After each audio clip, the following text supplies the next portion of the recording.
Hello, and welcome to Origami with your blind brother, starring me, Zach, your blind brother. Today, we're going to be refilming episode 2, The Crane. So, as we started then, we shall start now. You will get your rectangular sheet of paper, holding it so it is taller than it is wide. You're going to take it, bend it down at an angle so that the top edge becomes flush with the left edge. Once you have it nice and flush there, you can crease all the way down that fold.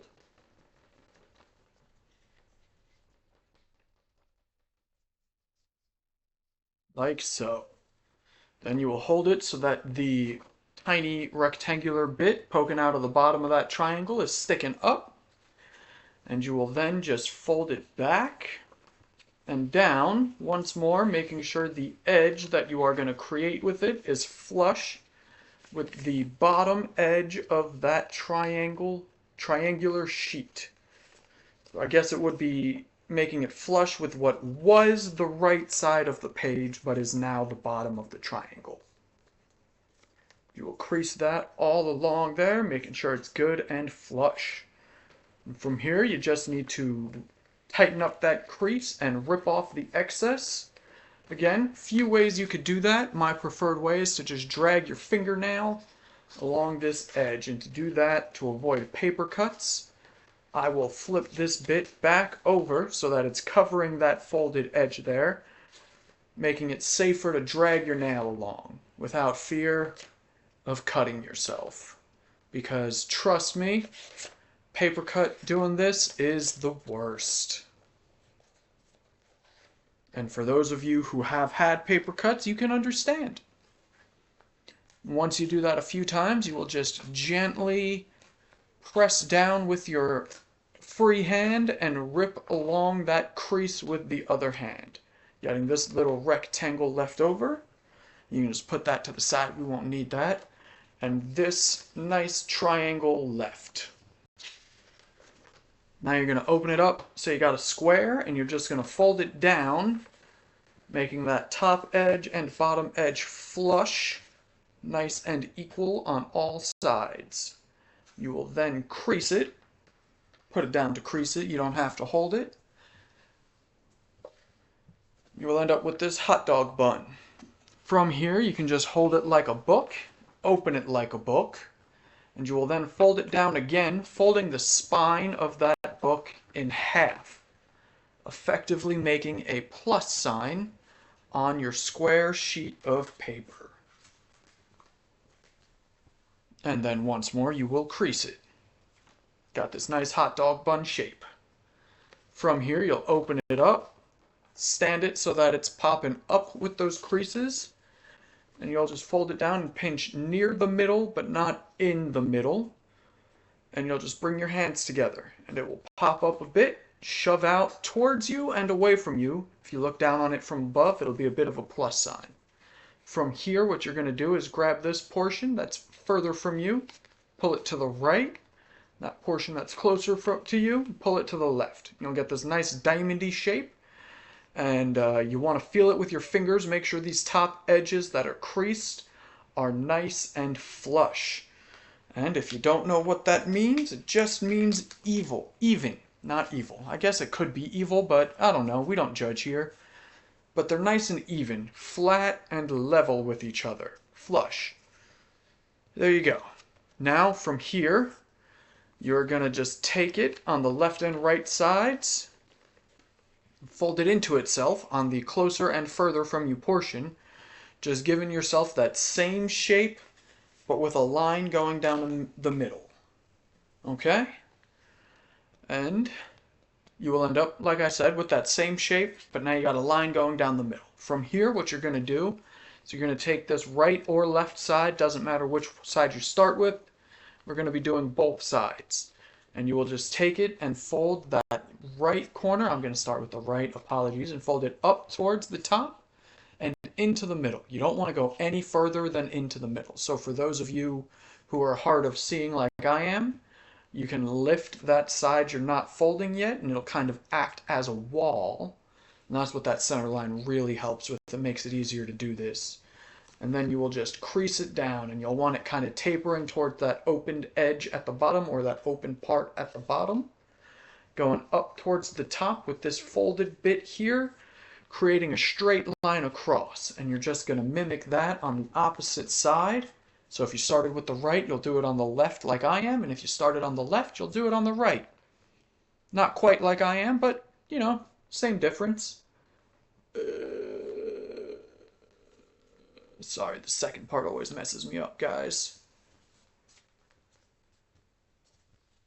It's typically much easier if you actually do just lay down the page and don't try and do it in front of the camera like I am. But, you know, I don't have a camera that can move or angle itself at my desk yet, so you're not going to get it. Alrighty, and when you're done here, you're going to have this straight line going across towards the top. And you want it to be, once more, flush is the magic word. You want to try and have that just a solid straight line, not changing in height. And you will then flip it over to the side that is not, and you still want this closed, creased portion on the top. And you're just going to repeat the process, turning this kite into a skinny diamond.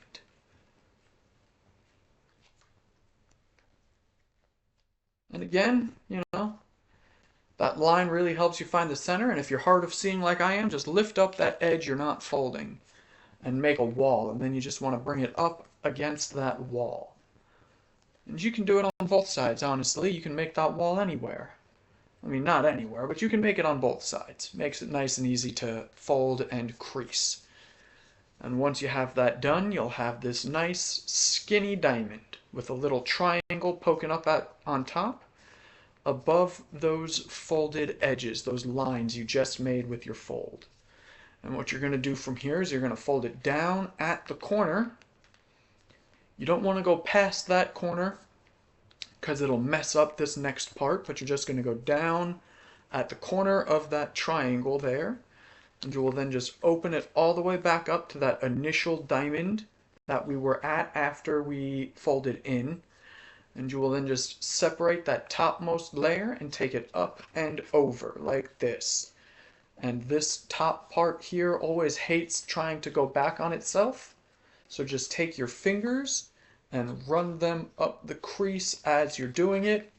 And as you see it happen with me, it just kind of helps smooth along that process. You'll end up with this shape here now, just a longer diamond. And this still skinny kite diamond on the back side here, and we're just going to repeat that step on this side as well. So you will just fold that triangle down and crease, and then you will open everything back up to that initial diamond we had at the start of this part, and you'll take that top layer and go up and over with it. Again, just kind of running your fingers down that crease as you do it, helping it along with the process of folding onto itself again. And you will end up at what I affectionately call the fox face. You have the ears on top and the face on bottom. Now for this next part, this is where it branches off from all of the other birds. You're going to lay it down with the ears facing to your left. So it'll be sideways like this with the ears to your left. And you will just take the bottom corner of that ear where the ear meets the face right here, and you'll fold it down towards the bottom of the face and into the middle, and you will effectively fold that part of the ear in half, make it skinnier.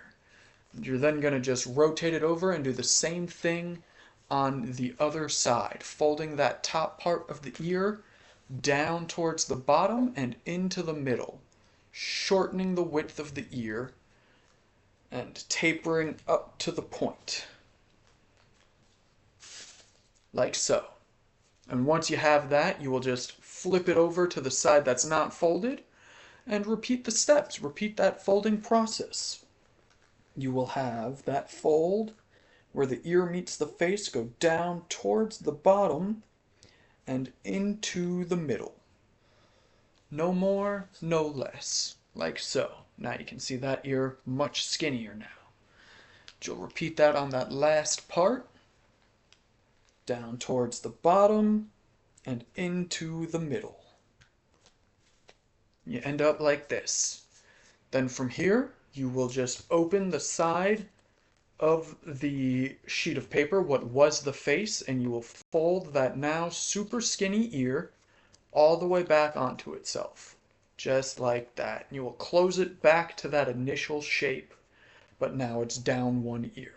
And you will repeat that step on the opposite side, opening the face and folding it all the way back onto itself. You might need to do a little bit of finagling like I am here, and you will then just close that ear or close that face back so that it just is the same shape. It'll approximate a pentagram. A pentagon, sorry, not a pentagram, a pentagon. 5 sides. 2, 4, 5th. Okay, and we're in the home stretch now, folks. From here, you will just take what was the ear, the super skinny bit, and just pull it out a little bit, and then crease down at the bottom there so it holds that shape. You will then do that again on the other side, just like this. And unlike with the swan, you do not need to worry about taking any side out further from the other, because this will not flap its wings, so it does not matter. And now you can take whichever side you want. I'm going to go with this side today just because it feels more facey to me than the other one. And you will just take it, fold it down into itself just like you did with the ears, but not all the way. You want it still poking out. That is now the face of your crane. Now the final steps, I promise. You have the wings here, and you have these creases going up that hit the edge of the wing and then disappear. What you're going to do is you're going to take the wing, and where that crease meets the edge, you will fold it down right there on both sides. You want both sides to be all the way down at that crease, making them nice and flush. Just like that. You're going to do it on the other side as well. And you do have the added benefit of kind of just matching it to that already folded down side there. Just like this. And now you have your crane. Just like this. And then the final aesthetic part you're going to do, optional here, I just like to do it because aesthetics, it's all about the aesthetics. You'll just grab the wings and pull out while applying a gentle downward pressure to this triangle in the middle, and it will flatten out. There we go. And then it'll just be nice and flat. That triangle will be gone, and you'll have this elegant AF crane. And according to Japanese legend, if you make 1,000 of these in a year, you get a wish. I can neither confirm nor deny that, as I have never even made it into the triple digits before. I've never made even 100 cranes in a year, so I can't tell you that it will or won't happen. But if you do it, and you get that wish and it comes true, please let me know. And that is all, folks. You have your crane now. Go out and enjoy the elegance of this Mofin bird. Until next time, I have been your blind brother Zach, and I am signing off. Pew, pew, pew, pew, pew. Finger guns for the blind. I do the sound effects.